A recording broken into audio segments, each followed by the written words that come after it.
going on, Vikings fans? Welcome to the Vikings Now by Chat Sports. My name is Patrick Siepman, and coming up on today's show, we answer questions from you guys as a part of our weekly live show. It's my favorite thing we do here. It's just me and you guys chopping it up down in the comments section. But we do only take questions from subscribers. You guys got to make sure you guys are subscribed here to the channel, as we are actually still in our sub battle versus Falcons today here at Chat Sports. They closed this gap early on this offseason, but credit to you guys. We absolutely opened that up. They took our quarterback. I'm not trying to, lose to them in subscribers either. So, let's make this a wider margin, and hit that subscribe button if you guys haven't already, and help us reach 27,000 subscribers. But KST coming in saying, Pat, do you think the Vikings will trade for Adam? Talking about Adam Thielen.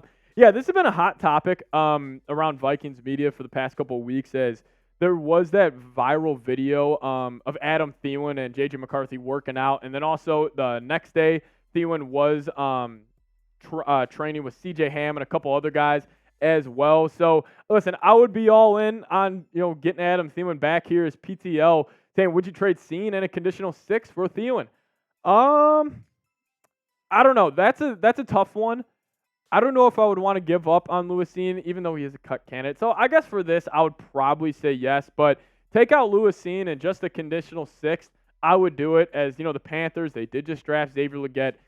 I don't really know if they have a huge need for Thielen anymore. And actually, Thielen was on a Vikings podcast that he used to go on all the time when he was with Minnesota. And he was kind of downplaying the Panthers organization and just comparing it to the Vikings and just saying, just the weight room, the whole calf, it's all different there in Carolina and not at the level of where the Vikings were. As, once those report cards come out after every year, the Vikings are always, top 3 in everything. So, yeah, I would be all in on trading for Thielen. Think he would be a great fit at that wide receiver 3 spot. So, yeah.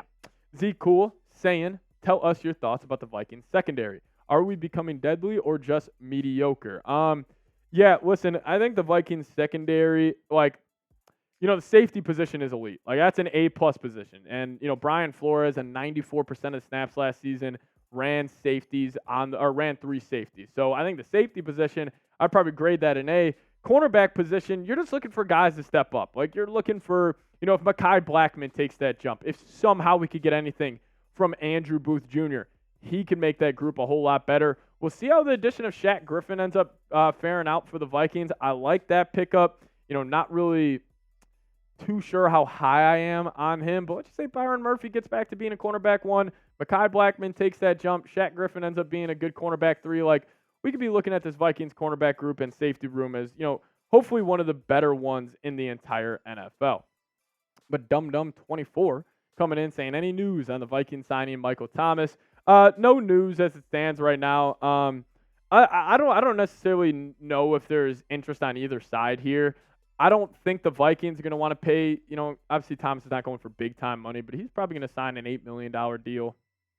At least I would assume so. And I think the Vikings are cool rolling with Trent Sherfield, Jalen Nailor, and Brandon Powell, those 3 duking it out for that wide receiver 3 spot. And then also on the Michael Thomas front, I don't know if he has a lot of interest in joining the Vikings, as he would truly be the 3rd option, I guess after TJ Hawkinson comes back, he's going to be the 4th option in a team that I think is going to really lean more on the run game this past season. So I'm going to say the Vikings don't sign Michael Thomas. Haven't heard any more, news updates or clips from that. But you guys let me know, who will be wide receiver 3 for the Vikings this upcoming year? If I had to make the pick, I would hope it would be Jalen Nailor. You guys know I'm a believer in him.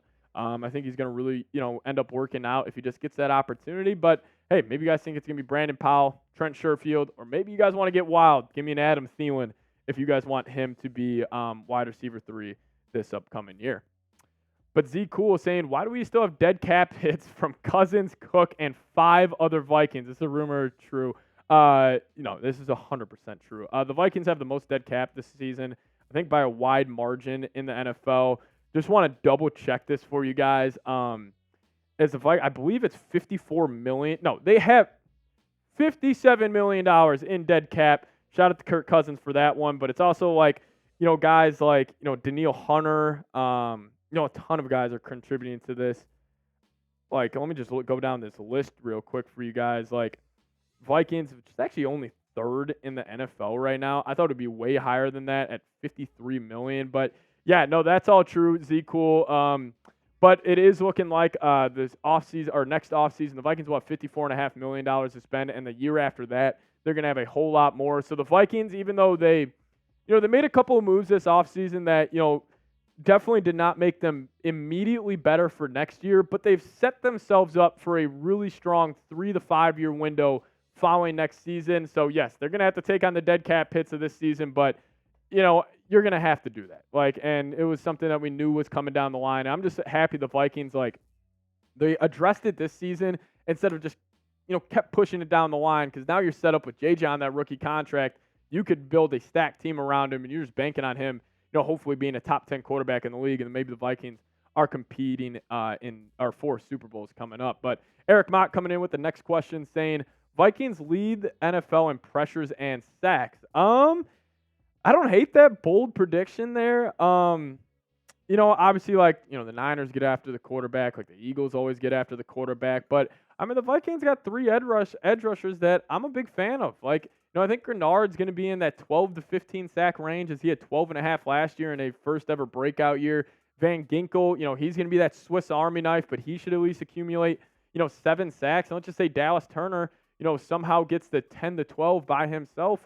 Just those guys alone should hopefully get you to around 35, 40 sacks. And you got guys like Andre Carter, who I'm a big fan of, who, funny enough, Andre Carter, UDFA from last season, if you went back to the mock draft before last draft, before that original college football season started, he was projected to be a first-round pick.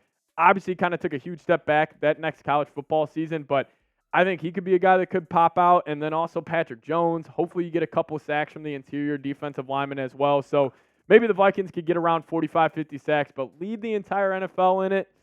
Wishful thinking, but I always appreciate the optimism out of you, Eric Mott. But Bobby Wags coming in with the next question saying, who is your top breakout candidate for the Vikings next season? Now, this is a tough one. I think they got a lot of breakout guys. I could go an Ivan Pace, Jordan Addison. Those are guys that probably have already broken out in their NFL career. But I'm going to go Byron Murphy on this one. And what I mean by this, because obviously Byron Murphy has already established himself as, a top 30-ish cornerback in the NFL. I think he will be a breakout candidate and making himself a top 15 corner. I love what I've seen from him from this offseason.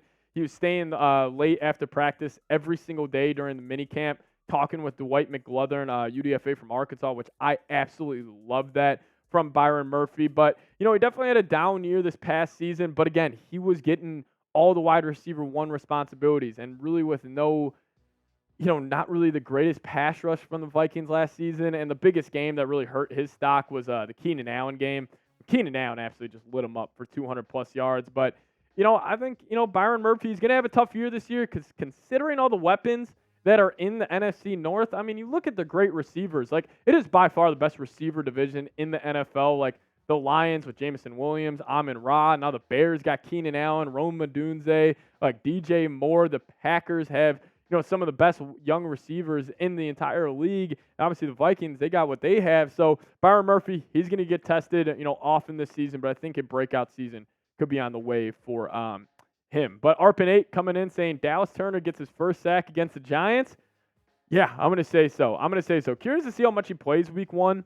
Because I'm assuming the starting defensive line, because you're gonna have 3 D linemen and then 2 outside linebackers and 2 middle backers, and Flores' defense. I'm assuming it's gonna be Harrison Phillips, Jerry Tillery, and probably Grenard as the 3 down linemen. Then I would hope you have Dallas Turner and Andrew Van Ginkel as the 2 standing up edge rushers. I think that would be pretty cool. That's probably your best luck.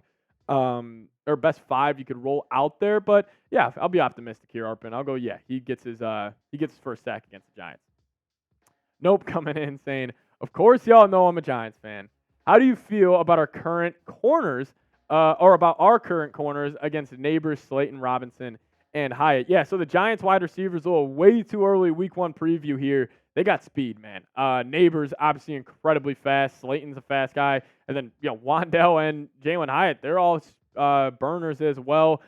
I'm not loving the matchup. Nope. If I'm being honest, I'm assuming you're going to give Byron Murphy the Malik Neighbors responsibility, and then you're going to have some, extreme safety help over the top.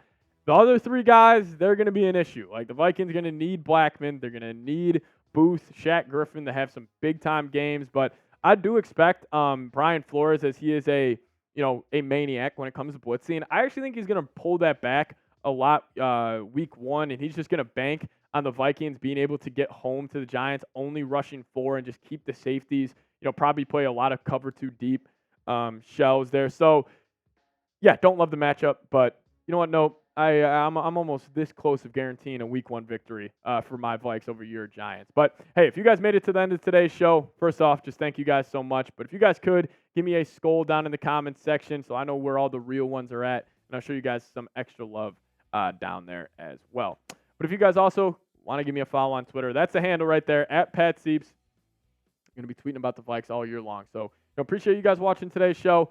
And yeah, we will see you guys next time. As always, Skol Vikes.